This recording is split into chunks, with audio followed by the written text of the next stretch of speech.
Olá, bem-vindos a mais um Conexão Varejo 180, diretamente de Nova York, aqui para compartilhar os insights da NRF Big Show 2024.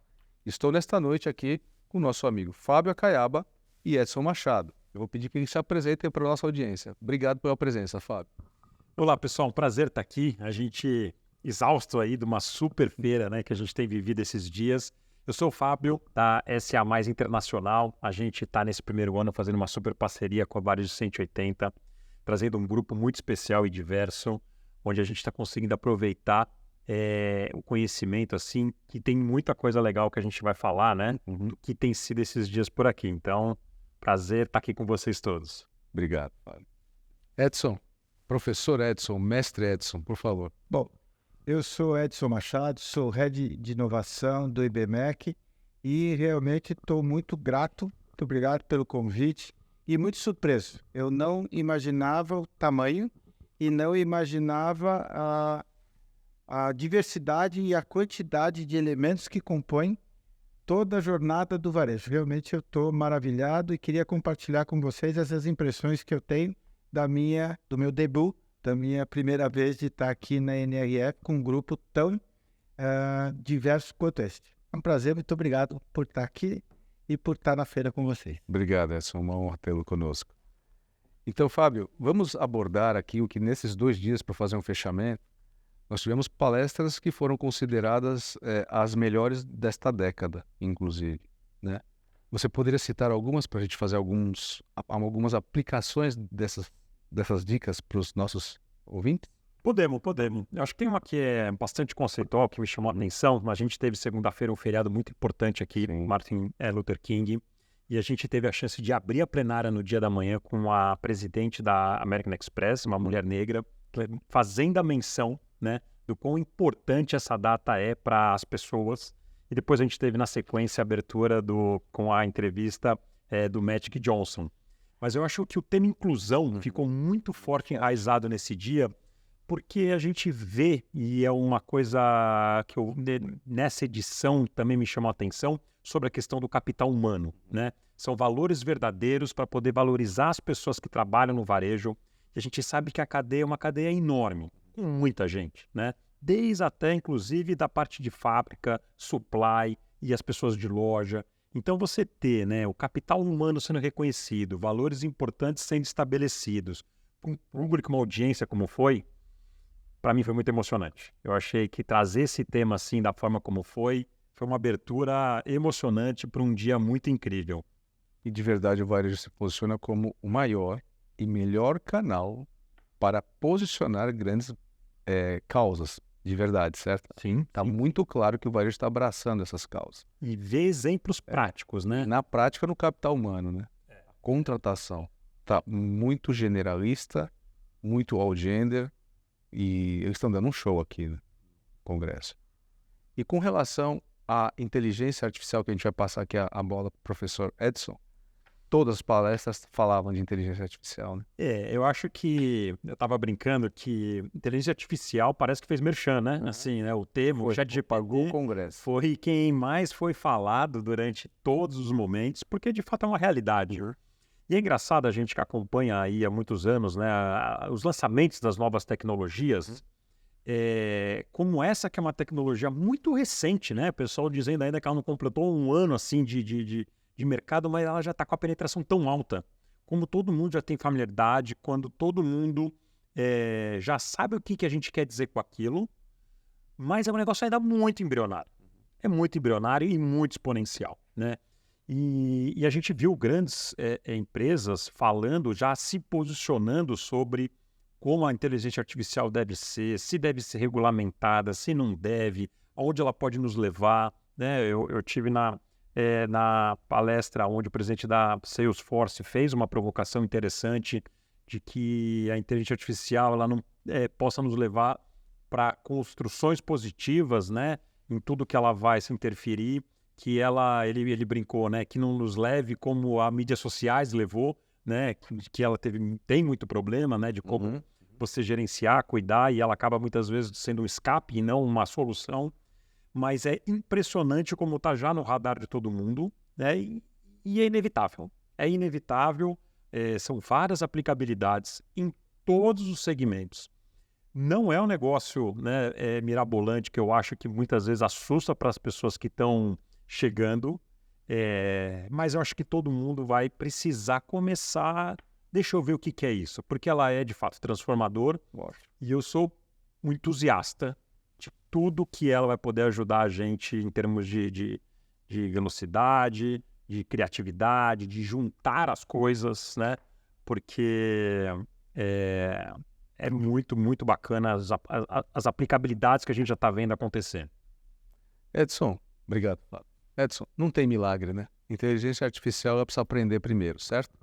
Então, tem que ensiná-la também para ela poder aprender e ter dados. Fato?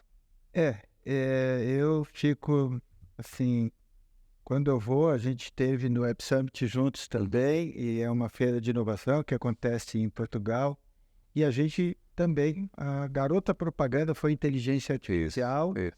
e nos falou de outra coisa, e aí eu chego aqui, mas eu gostei muito que se falou de inteligência artificial como um meio e não como um fim. Exato. Isso eu achei muito legal. E o fim se falou de gente, se falou de propósito e se falou de inclusão. Tudo que eu vi, tanto nas palestras quanto na feira, se falou de inteligência artificial para incluir, inteligência artificial para melhorar. E eu acho que esse é o caminho, né?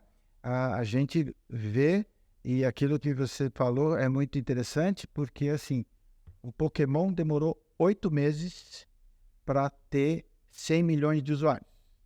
O ChatGPT demorou 2 semanas para ter 100 milhões de usuários. Ou seja, no meu entender, a inteligência artificial vai estar para a humanidade como a internet. Ela vai mudar o jeito que a gente vai fazer as coisas, mas vai mudar para melhor, tá? E aí agora me desculpem, eu sou acadêmico. Platão, quando desenhou a academia e contou, nós vamos fazer assim, a filosofia, ele disse, a inteligência não está na resposta, a inteligência está na pergunta. E para mim é isso, a inteligência artificial está na arte de saber perguntar. Tanto que hoje o engenheiro de prompt, que é só o bom perguntador, é o profissional mais bem pago da área da inovação. Então, é o que eu estou vendo. E eu estou absolutamente fascinado quando nós até passamos e fomos recebidos por PayPal, por Mastercard, por SAP. Todos têm inteligência artificial. E o que eu acho mais legal, tem nome de gente. Um chama Einstein, outro chama...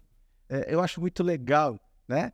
E eu falei assim, então, né, quando a gente olha, fala assim, então tá bom, alguém vai ter que ensinar esta inteligência, que é uma inteligência que vai, quando ela é generativa, ela gera conhecimento através de conhecimento. Ela não vai criar conhecimento. Isso é que a gente tem que aprender. Ela só vai gerar conhecimento através de conhecimento. E esse conhecimento vai ser dado por pessoas. Para ela. Então, para mim, estamos num momento muito legal da humanidade. E, como já dizia Carl Sagan, é uma honra participar desse momento da humanidade com vocês. É isto que eu senti andando naquela feira.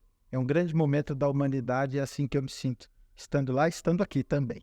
Então, pessoal, dentro do conceito da aplicabilidade, a inteligência artificial vai ser uma ferramenta poderosa para contribuir para a humanização do varejo. Na verdade, é isso que a gente quer devolver para vocês. Não é que a ferramenta de inteligência artificial vai fazer com que as pessoas percam o emprego. As pessoas vão ensinar como elas são humanas a ela pensar como humanizar o relacionamento entre pessoas. Então, essa ferramenta está sendo, e foi muito discutido isso, como fazer a inteligência artificial aprender com processos onde pessoas contribuem e abastecem isso para que ela possa dar um atendimento cada vez mais humanizado, seja no e-commerce, ou seja na escola, ou seja na sua empresa. Vai ser uma ferramenta, como o Edson já disse, vai humanizar cada vez mais, vai modernizar, mas humanizar será o ponto principal. E aí, tocando nesse assunto da humanização, queria perguntar para o Fábio, Também, transversalmente, as palestras falam sempre de inteligência artificial, porque são empresas que estão apoiando aqui o processo, mas de humanização não. A gente já está falando de humanização faz 4 anos dentro da NRF, mas desta vez de forma mais forte, com relação às lideranças, engajamento, mas encantamento. Esse ano foi uma coisa impressionante. Você pode comentar algumas palestras que você assistiu? Não, posso sim. Eu concordo com você. Eu acho que as palestras começaram a ter alguns exemplos práticos. Porque senão fica muito na teoria, né? E você ter exemplos onde algumas redes de supermercados ou varejistas de fato têm programas, né, agora de engajamento com os seus funcionários. Eu vou citar uma que não estava especificamente numa palestra, mas de uma rede importante daqui, que é o Publix, que ele tem uma empresa com 2.000 lojas, capital aberto, mas mais de 60% das ações são só para funcionários. Então, eu tive conversando com as pessoas que trabalham na rede, e ela disse o seguinte: não, esse negócio é meu também, né? A história da atitude de dono não é só mais um valor na parede que se cobra das pessoas. Quando você de fato dá acesso para ela ser acionista daquela empresa na qual ela trabalha, né, com condições relevantes, você está transformando a pessoa então, né, como realmente um sócio da empresa. Então, são programas assim que a gente vê acontecer, né? Outros contaram também casos nesse sentido, e de que quando fala assim, a gente é o foco no cliente, a gente é foco no cliente, e uma delas, né, que mencionou, se eu não me engano, foi o próprio Sam's Club dizendo, não é foco no cliente, é foco nas pessoas, que também são os nossos funcionários, né? Porque ele também é cliente, não adianta eu ficar dizendo para ele, olha lá o cliente. Não, eu preciso olhar você, né, e ele, né? Então, quando você horizontaliza, como você falou, né, essa relação humana, a importância que as pessoas têm nos negócios de forma verdadeira e começa a ver transformações dentro das empresas, não só um discurso de parede, a gente vê que é uma mudança estrutural. E é isso que eu acredito que vai fazer a diferença, né? Porque eu acho que a pandemia mostrou o quão perder os funcionários que estavam há muito tempo nas empresas, que tinham vínculo, e depois tentar retomar isso, contratando pessoas novas e tentando voltar ao nível de qualidade de serviço que se tinha antes, o abismo que ficou em algumas das empresas que realmente optaram pela decisão do desligamento. E o preço é muito caro, porque no final do dia é um perde-perde. Então, agora eu acho que pela dor, muitas empresas de fato que não tinham só a consciência estão adotando práticas verdadeiramente para poder fazer das pessoas que estão ali as pessoas, né, com autonomia, autoridade, para falar com os clientes, para realmente serem o meio. E isso é uma transformação diferente que a gente pôde ver aqui. E os Estados Unidos aqui, principalmente aqui nas visitas técnicas que nós vamos fazer, no setor alimentar, é uma amostragem incrivelmente rica, né, de você ver, por exemplo, Whole Foods adquirido por Amazon, Wegmans que blinda os bairros, onde você não tendo Wegmans, o cliente não faz a mobilidade urbana. Se não tem Wegmans naquele bairro, eu não vou morar. Isso significa conhecer o cliente, mas ele está no coração dele, humanização pura na veia. Quando você pega uma empresa de tecnologia e compra um ativo de supermercado que tem propósitos muito claros de respeito ao fornecedor, respeito à humanidade, porém, é uma empresa de tecnologia fazendo varejo, você tem algumas mudanças nesse processo e aprendizados enormes. E este processo foi bastante discutido também no Congresso, porque é um aprendizado, né? Está tendo aquisições. Essas aquisições envolvem negócios.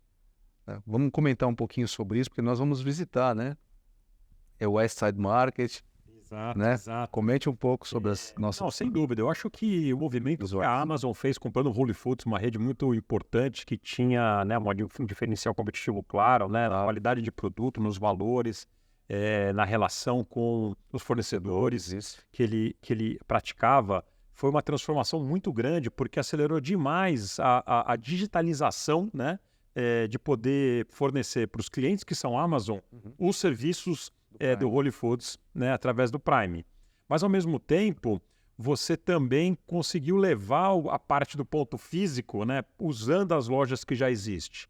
E o mundo do mercado digital, né, o comércio eletrônico que se dá como a Amazon, e a gente tem outros, né, Americanas, Magalu, Mercado Livre, inevitavelmente, uma hora, eles vão também querer atender as soluções de alimentos, né? E que é muito difícil isso. Então, a cabeça da Amazon de falar, de sair na frente, eu preciso aprender com isso, eu preciso entrar nisso, realmente transformou, porque fez com que também os outros varejos precisassem acelerar, né? Nossa, uma Amazon vindo jogar o meu jogo. Então, você vê hoje supermercadistas grandes, né, que têm uma parte de desenvolvimento digital, né, na digitalização, não só ter um e-commerce, mas ter uma estratégia, você ser um marketplace, você oferecer um portfólio com 500 mil SKUs, como é o caso do Walmart, né, pela plataforma de e-commerce. Você começa a ter programas de relacionamento, né, e conhecimento do seu cliente. A Target é uma outra rede de supermercado aqui, que é uma referência dentro do programa online dela, né, do e-commerce, porque o que eu entendo e o que eu acredito é que hoje em dia, e a gente viu muitos exemplos falando disso, que não é mais a história do omnichannel, eu estar em todos os canais. Para mim, isso não vai mais existir, porque a gente não vai mais entender como canais diferentes. Você vai pensar, você vai ter aquela loja para você. E na sua loja, porque a rede conhece, né, o que você compra, quais são os seus hábitos, como você frequenta e aonde eu posso estar para poder te atender, vai ser uma coisa fluídica natural. Né? Você não põe mais a mão na carteira para ir nas lojas, né? Você realmente no Amazon Go, entre outros, com tecnologia que você passa, pega as suas coisas e você consegue ir embora já para uma identificação de aproximação, o digital, né? Então, eu acho que esse movimento que as empresas de tecnologia viram através dos pontos físicos de varejo, como um dependendo do outro, talvez fosse imaginável há alguns anos, né? Todo mundo disse o seguinte, não, vai vir a digitalização, vai vir o e-commerce e o varejo vai acabar. Lembra que alguns anos atrás tinha essa dúvida, saiam daqui da RNF pensando, será que o varejo físico vai acabar? E a gente vê que é ao contrário. É ao contrário, porque o processo de compra não é só o meio. O processo de compra é um atendimento de uma necessidade de cada pessoa. E a pessoa quer ser atendida com uma rapidez, eventualmente, para receber uns ingredientes para terminar um jantar, ou com uma visita a uma loja, que ele adora visitar a loja, que a loja é uma experiência maravilhosa, que ele experimenta produtos novos, né? Você pega o Trader Joe's, as pessoas dizem, não, eu gosto de ir lá no Trader Joe's, eu não quero que ele me entregue em casa, porque eu gosto de ir lá. Então, é uma coisa fluídica única que agora a gente não vê mais uma força de competição. O pessoal entendeu que eu tenho que solucionar o problema do meu cliente e está disponível para ele. Então, são movimentos muito diferentes e que o consumidor, de fato, está sendo não só o centro da estratégia. O consumidor é a estratégia. Então, tem sido muito legal os exemplos que a gente vivenciou aqui. A gente vivenciou aqui e também fomos este ano de 23 a Euroshop. E a Euroshop, o setor alimentar também é muito pulsante. Vocês reparem que os supermercados aqui nos Estados Unidos, eles não estão abrindo só como hortifruti e mercado seco. Eles estão trazendo para sua frente a parte de gastronomia, ao ponto de você achar que a abertura de um supermercado é uma praça de alimentação. Isso é tão forte que na rede Hewey, na Europa, você pensa que você tem vários restaurantes na frente antes de entrar no mercado. Esse é o processo de humanização, é o que a gente já contou na abertura aqui, de criar o terceiro lugar na vida das pessoas, onde eu vou porque eu desejo, não porque eu preciso.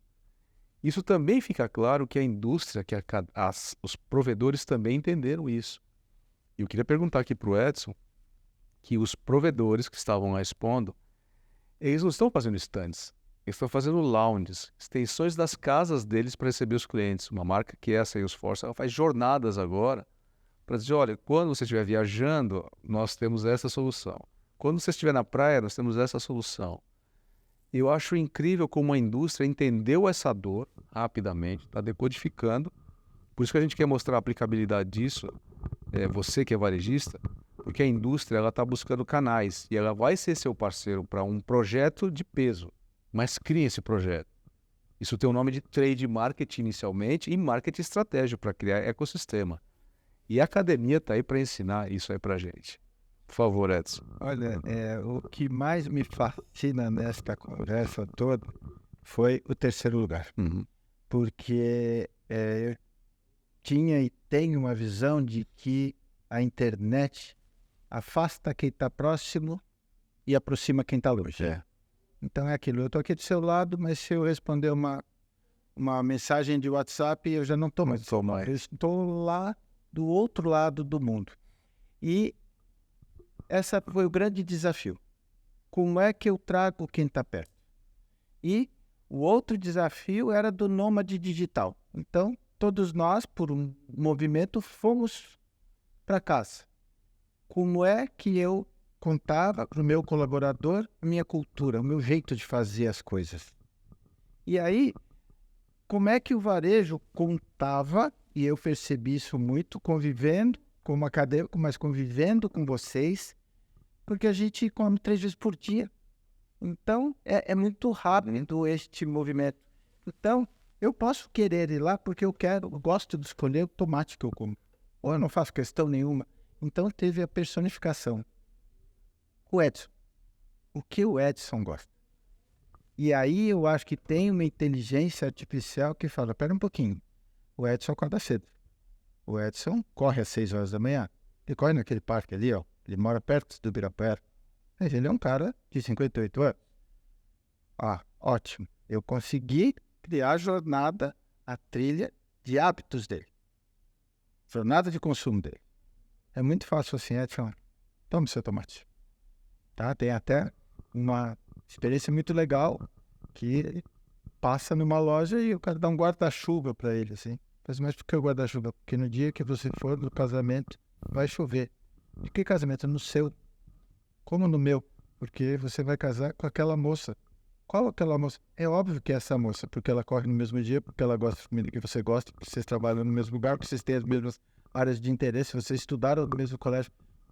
Mas eu nem conheço essa moça. Mas é óbvio que você vai conhecer, porque vocês almoçam 3 vezes por dia no mesmo restaurante. Só uma questão de tempo. Espera que você vai ver.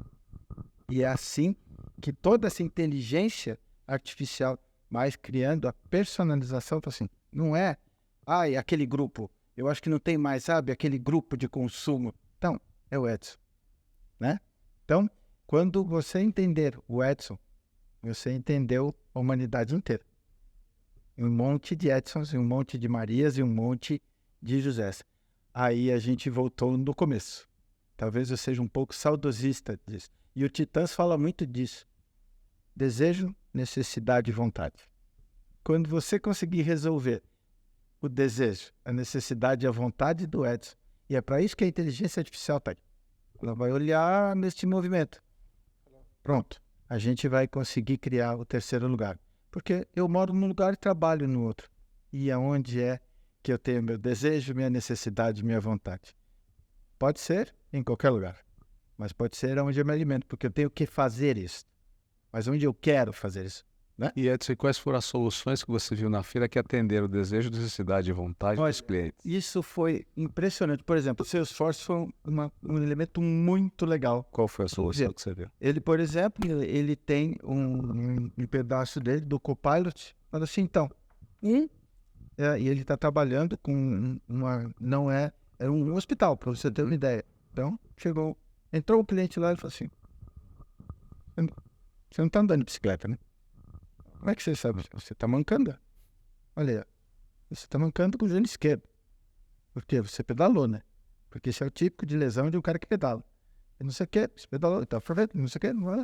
Ele foi criando, ele falou assim, então só vou pedir para você, por favor, não pedala mais às terças-feiras, porque o dia que mais chove é terça-feira. Então, que tal você passar a caminhar e não sei o que, e o Copilot foi dando sugestões. Quando ele chegou e falou assim, mas, poxa, você me conhece? Eu falei, lógico que eu te conheço, porque eu te acompanho desde que você nasceu. Então, foi a necessidade dele era, meu joelho está doendo. Ele falou assim, seu joelho não é nada, quero cuidar do seu bem-estar, que era o que você falou do Figital. Como é que era? Digital. Figital. Físico e digital integrado. Exato. Aquilo eu fiquei fascinado. Aliás, eu tenho olhado do aprendiz. E eu acho que, assim, eu com a acadêmico, agora que eu vejo todos os diplomas, eu comecei a rasgar um por um quando eu fui entrando nessa feira. Eu acho que é isso que a gente devia fazer, né? Porque a maior dificuldade hoje, nossa, das empresas, primeiro, eu carrego em mim esta coisa. todos os meus alunos da graduação saem completamente despreparados para o mercado. Não é essa a impressão que você tem? Você chega lá e fala, você estudou para quê, meu? Porque você não sabe nada de mercado. Então essa é a nossa grande busca da academia, trazer o mercado para dentro da academia e falar assim, cara, nós vamos preparar este pessoal para o que o mercado precisa. E essa eu acho que uma inteligência artificial pode nos ajudar a traçar qual é a necessidade e mudar uma grade inteira. Porque hoje é uma grade feita nos anos 70, em que inteligência artificial, você pega nos anos 70, era uma grade feita que você deveria saber matemática, equação do primeiro e segundo grau, derivada e integral, pelo amor de Deus.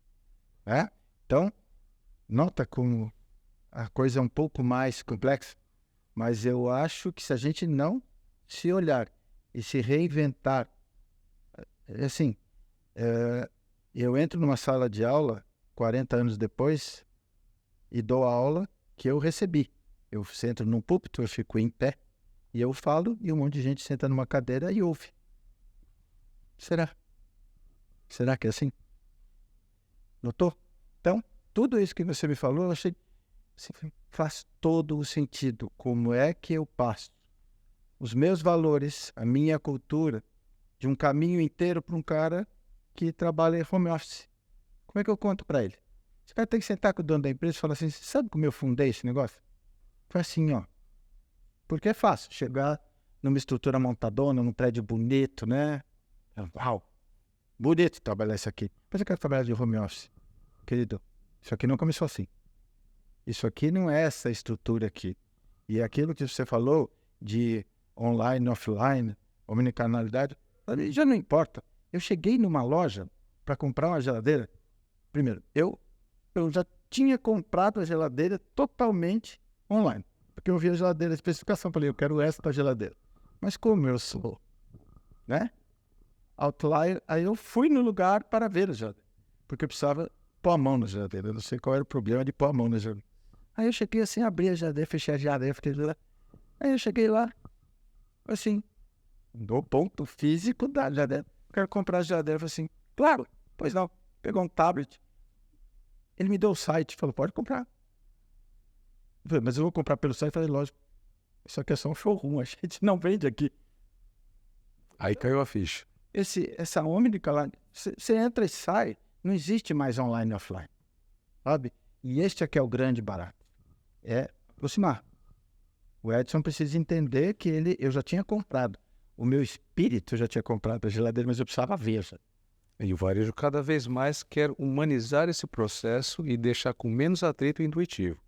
Para isso também na NRF tem o Innovation Lab. Você viu alguma transformação? Porque foi muito elogiado esse ano na Innovation Lab. Eu gostei muito para não ter esse atrito de ter uma pessoa que para mim falou, então vai lá e compra. Você quer comprar? Eu gostaria que fosse uma coisa minha. Você quer comprar, encosta a mão na geladeira e fala assim, pronto, ela já é sua.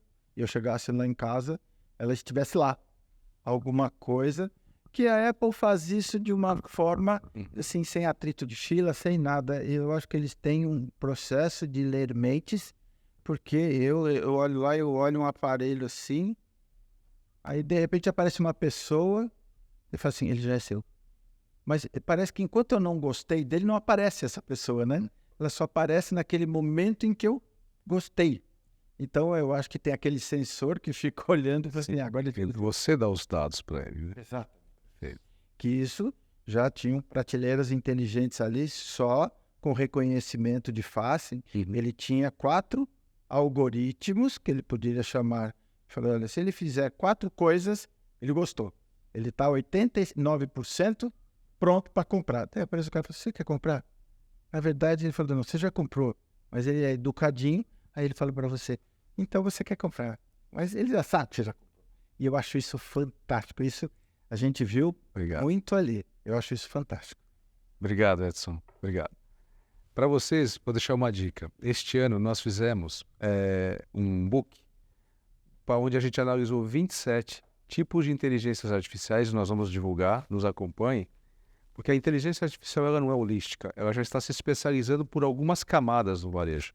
E nós vamos soltar esse book de seleção com prompt já para você poder acessar essas inteligências artificiais que foi desenvolvido pela empresa Avenida, que esteve ontem conosco. E também evoluiremos e compartilharemos com você esse book, mas também outras dicas que a gente vai jogar para vocês poder aprofundar mais no nosso evento dia 31 de dezembro, no Tokyo Marine Hall, onde faremos o nosso pós-NRF. Contamos com a presença aqui de vocês. E muito obrigado, Fábio, pela presença até agora. Você continua conosco. Edson, obrigado pela presença, viu? Por ter aceito o nosso convite de estar aqui conosco como Retail Thinker e curador do projeto. Nós vamos fazer uma parada técnica aqui e voltamos daqui a alguns minutos. Obrigado. Obrigado. Olá, voltamos com a Conexão Varejo 180, agora com a Alessandra Morita, nos acompanhando aqui. Por favor, Alessandra, prazer estar com você aqui.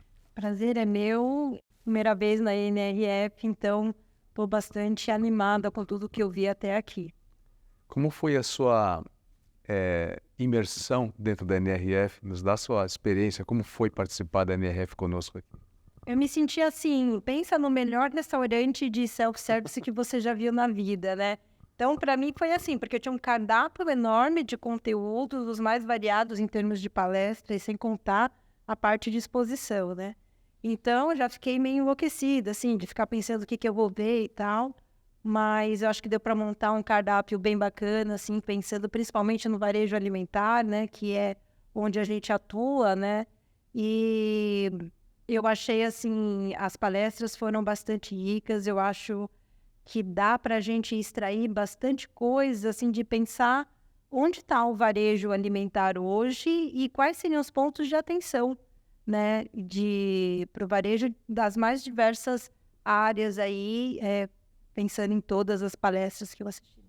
E você como jornalista também, par do Fábio aqui, né, do grupo, né, esta visão do conceito do alimentar, tiveram várias palestras, vários grupos falando sobre isso, né? Qual foi a percepção dessa tendência para os supermercados hoje, dentro da NRF? Olha, uma coisa que ficou muito clara, assim, foi a questão da personalização, que tem a ver com a inteligência artificial também, né? Um dos usos que pode ser feito, fora outras tecnologias que estão acopladas com isso. Mas uma coisa que me tocou muito é todas as palestras eu ouvi falar sobre como você personalizar o seu relacionamento com o consumidor, com o cliente. E aí essa personalização, ela está um passo além do que eu tenho visto, pelo menos no varejo nacional. Claro que o varejo regional ele tem empresas no Brasil, né? Em variados momentos de maturidade. Mas eu acho que aqui tem algumas lições para a gente. Então, por exemplo, eu acho que a questão da Sainsbury, que foi uma palestra que eu assisti, hoje eles têm lá o CRM deles, né, que eles conseguem se relacionar bem com as pessoas. E além, no Brasil, a gente está muito naquela etapa assim, oferecer os descontos para as pessoas, né, para os clientes que fazem parte desses programas de fidelidade. O que já é importante, porque você tira a pressão da margem de fazer uma promoção para todo mundo, que não vai ter, no final, talvez uma efetividade tão grande. Mas você pode ir um passo além. Então, o que a Sainsbury está fazendo? Hoje ela tem, não promoções, mas preços regulares, uma precificação específica para os clientes que são do seu programa de fidelidade. Então, ele tem de 8 a 10 itens de compra regular da cesta desse consumidor, e ele consegue praticar um preço específico para esses consumidores nesses produtos que são adquiridos por eles dentro dessa missão de compra que ele tem nas lojas. Então, acho que isso é um ponto de atenção muito grande para o varejo alimentar brasileiro, de que a gente pode evoluir ainda mais essa personalização com o consumidor, indo para a precificação, indo para formas de comunicação mais intensas com esse consumidor. Eu vi uma preocupação muito grande, né, de estar muito junto do consumidor, de conhecer, de usar os dados dessa maneira aí que eu comentei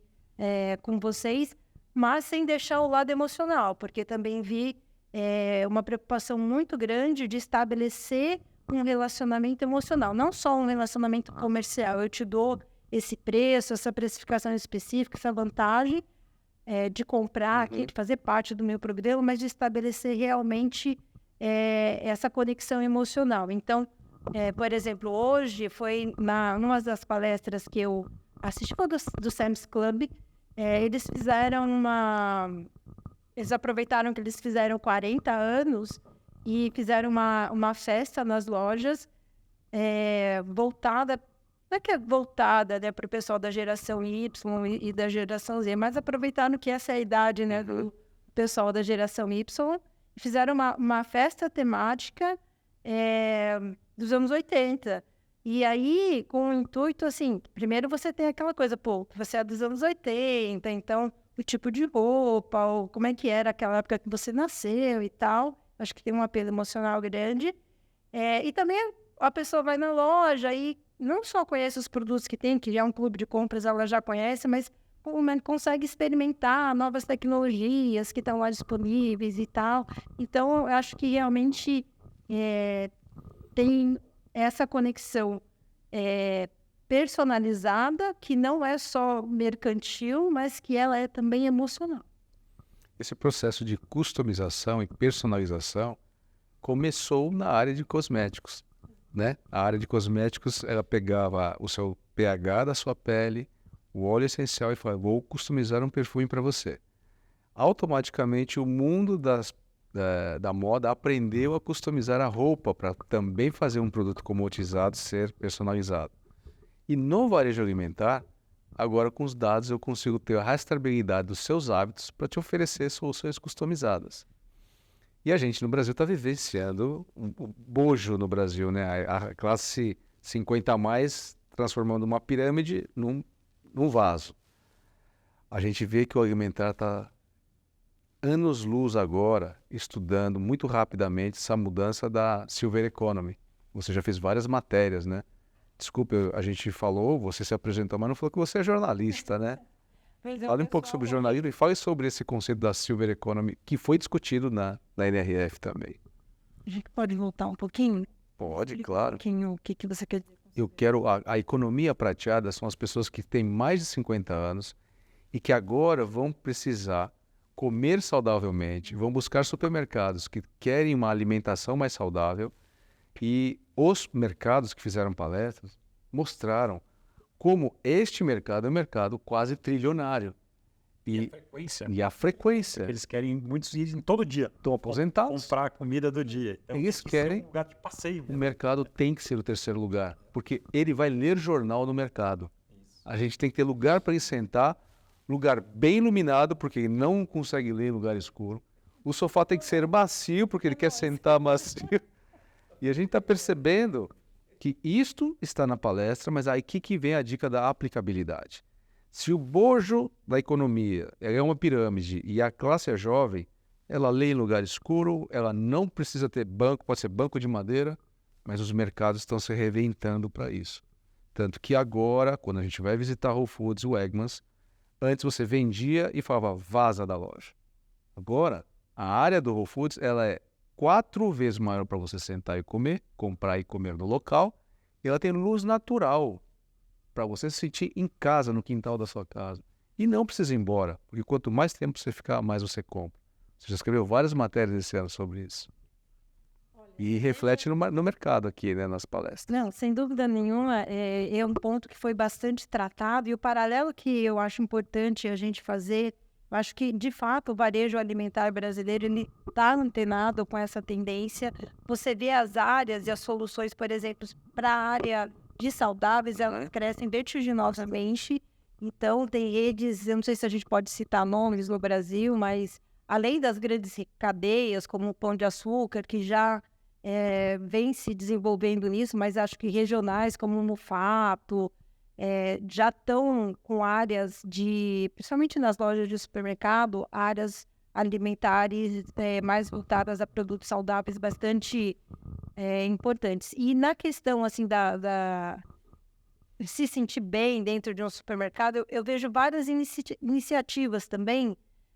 Por exemplo, você tem supermercados no sul do Brasil que tem você entra assim, você já tem as áreas ali de alimentação muito, talvez não sei se exatamente igual o Whole Foods, mas assim, já bastante desenvolvidas. Você tem o Zona Sul, no Rio de Janeiro, que é basicamente surfa nessa onda muito bem. Então, eu acho que o varejo alimentar brasileiro está antenado, mas a gente não pode deixar, né, de acompanhar o que está mudando aqui e fazer o nosso paralelo e entender até que ponto isso tem a ver com o nosso consumidor que está na nossa loja e até que ponto faz sentido essa adaptação. E você nunca imaginou fazer um jantar com degustação e harmonização de vinho no mercado? Jamais. Tive essa experiência, inclusive tivemos juntos tem nem palavras, assim, é muito bacana, assim, você entra no supermercado, você só não parece que você está no supermercado, você está no mezanino e tal, e de repente você vai embora, assim, mas aí você passa pelos lugares ali que te remetem com as coisas que você falou ali na degustação, o vinho e tal, então você pensa assim, poxa, se eu levasse mais esse vinho e tal, não a compra pela compra, mas pelo prazer das coisas que eu vivi quando eu estava com os meus amigos ali, então realmente são experiências que fazem a grande diferença hoje, né? Sem dúvida nenhuma. E esse aconchego... tem uma coisa interessante, assim, tem alguns supermercados que agora estão instalando, é um pouco diferente disso, mas acho que também tem a ver, caixas em que eles existem ali para as pessoas pararem e conversarem. Caixa lenta. Caixa lenta. Caixa lenta, exato. Acho que e você bate um papo legal com os atendentes ali, que é um pouco do que aqueles mercadinhos de bairro fazem, né? Já sempre fizeram, e meu pai, por exemplo, eu tenho um mercadinho de um check-out em frente à minha casa. Meu pai atravessa a rua, mora perto, né? E ele vai lá e bate papo, e quando eu vou comprar alguma coisa lá, as pessoas já sabem se eu viajei, se eu não viajei, o que eu fiz, o que eu não fiz, porque ele já contou tudo, entendeu? Aqui, para quem está nos acompanhando, pode não ter entendido a nossa história, mas nós vamos visitar amanhã lojas que já tem também no Brasil, lojas que, por exemplo, que se transformam de um hortifruti para um supermercado e que o cliente não pensa que pode jantar lá e, de repente, ele encontra um jantar harmonizado com vinhos, uma oportunidade que ele nunca percebeu que seria possível no bairro dele, no bairro onde ele já frequentava esse espaço há 25 anos. Então, o que a gente quer contar para vocês é que hoje muitos varejistas pensam, eu sou regional, eu sou pequeno, eu sou do meu bairro, eu não posso concorrer com os grandes. No momento que você entender que você conhece os seus clientes, eles compram de você há 25 anos, e que ele sabe qual é o seu produto, mas você acopla ao seu produto um ecossistema de soluções.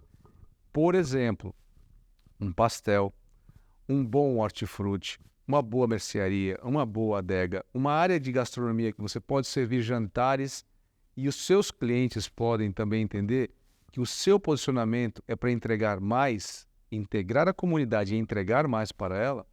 Nós vamos visitar lojas aqui que vocês vão ver que o Pet Center não é mais um Pet Center que nós vamos visitar. O Pet é um lugar chamado de lugar para pais de pet. Você não é dono de cachorro e de gato, você é pai de pet. Simplesmente essa frase só muda tudo. E saber mudar isso é mais que branding, é mais que projeto, é humanização. Isso que a gente quer compartilhar com vocês. NRF, no final do dia, não é uma feira de tecnologia. Não. É uma feira sobre pessoas. Não. Como o Web Summit também não é o maior fórum de discussão de tecnologia, ele discute comportamento humano. Não é isso, Flávio? O retail, né, que é o propósito da feira, né? Feira, exatamente. Retail Federation. O retail, ele estão conseguindo, eu acho que depois de muitos anos todos que a gente vem acompanhando, chegar na essência da qual que é te servir, né? Ele é o meio para te servir aquilo que você precisa. Foi falado muito nas palestras, então, né? É o produto, é as coisas para a sua casa, para a moda, o seu eletrônico, as coisas que você quer, né? O retail, né, o varejo está cumprindo esse papel agora de uma forma muito mais humanizada, como você falou, acessível, tentando tirar todas as barreiras para que isso seja fácil, acompanhando as evoluções tecnológicas que são mirabolantes, né? Quando a gente começou a conseguir comprar por um smartphone e agora, né, com a tecnologia cada vez mais ágil e rápido, para realmente as lojas que a gente vê, lojas autônomas, né? Então, não é sobre tecnologia, é sobre conseguir te entregar aquilo que você quer, né? Finalidade, né? Aonde o cliente estiver, eu vou ter um modelo para entregar e ele... Certo? Exatamente. Ele quer ler o jornal no meu supermercado, ele vem a ler. Exatamente. Mas se ele quiser um lugar para fazer algo perto do serviço da empresa dele, eu levo o mercado para dentro da empresa Eu dele. ou estou dentro do aonde prédio. ele precisar, Presença. né? Eu estou aonde ele precisar, do jeito que ele precisa, porque eu conheço ele, né? Então, eu acho que eu saio dessa feira, né? Como Como é que foi a sua experiência? assim, muito otimista, né? Foi de fato uma das melhores NRFs e de outras feiras que a gente frequenta, né? Eu saí da SXSW do último ano, falei, será que eu não entendi? Né? Porque demora para dar download de tanta coisa que você vê e você precisa fazer conexões e tentar absorver aquilo. E eu saio um pouco com essa sensação, mas depois você vai vendo que faz sentido. Eu acho que é quando realmente você... Mas é porque é muita informação boa, né? Quando você ouve, algumas falam, isso aqui foi para encher, isso aqui é de... Né? Eu acho que ela foi muito inspiradora, né? Essa NRF de 2024 foi sensacional. E acho que vale mencionar também do como a abordagem que o grupo, né, a Varejo 180 e a gente junto com a SA Mais Internacional conseguiu construir, porque a gente vem vivenciando uma curadoria já há algum tempo e discutindo diversos tipos de perfil de loja. Sim. E todas essas temáticas que foram sendo trazidas, né, como referência. E eu imagino o quanto é difícil para quem não se prepara ou vem aqui de uma hora para outra. Porque se a gente que está aqui, né, envolvido, dedicado, com um grupo de curadores que a gente troca muita experiência, né, entre a gente para poder fornecer para quem está aqui o que é a essência de cada tema, não consegue captar tudo. Foi essa sensação que eu saí hoje. Eu falei, uau, acabou, né, a parte da feira e eu ainda não consegui ver tudo que eu gostaria. Imagina para quem não vem, com um grupo desse, né, com muitos especialistas, e é um grupo de especialistas muito heterogêneo, onde tem experiências distintas. E acho que o valor está nisso. Você quer aprofundar em temas ou referências, você tem todo tipo de pessoas, como acadêmicas, jornalistas, profissionais de marketing, profissionais de vendas, setores diferentes, que ajuda na tradução de tudo isso para que isso, de fato, consiga extrair valor dessa informação toda. Então, foi muito bom, né? A gente está na metade, porque a gente ainda tem aqui dias de visita técnicas e vão ser dias assim maravilhosos. Os lugares que a gente vai são lugares incríveis. Amanhã, então, quarta-feira e quinta-feira. Quarta-feira e quinta-feira a gente vai estar visitando muitos lugares importantes, coisa que quem na NF muita já está indo embora, né? Então, ter essa chance de você estender esse seu conhecimento aplicado no campo com coisas práticas, eu acho que vai ser a grande amarração. É isso aí. Essa é a grande amarração, porque não é só feira. Né? É voltar com a mala cheia. E 2025. 2025, a gente, eu tenho dúvida, assim, quem não pôde estar, né, e de alguma maneira com a gente nesse grupo, e vale a pena. Assim, vale a pena, precisa vir, e eu tenho certeza que vai sair energizado, né, motivado, porque eu acho que esse evento ele trouxe esse ano uma motivação maior. Todos os anos a gente falava muito do problema, seja da pandemia, depois seja da questão da ruptura, seja aqui nos Estados Unidos que viu a questão de segurança e tal. Eu acho que aqui não, acho que foi positiva. Então, e eu vi uns dados assim, né, até para dividir aqui para fechar, sobre retail media, dizendo o seguinte: a nova era de ouro da comunicação está dentro do varejo.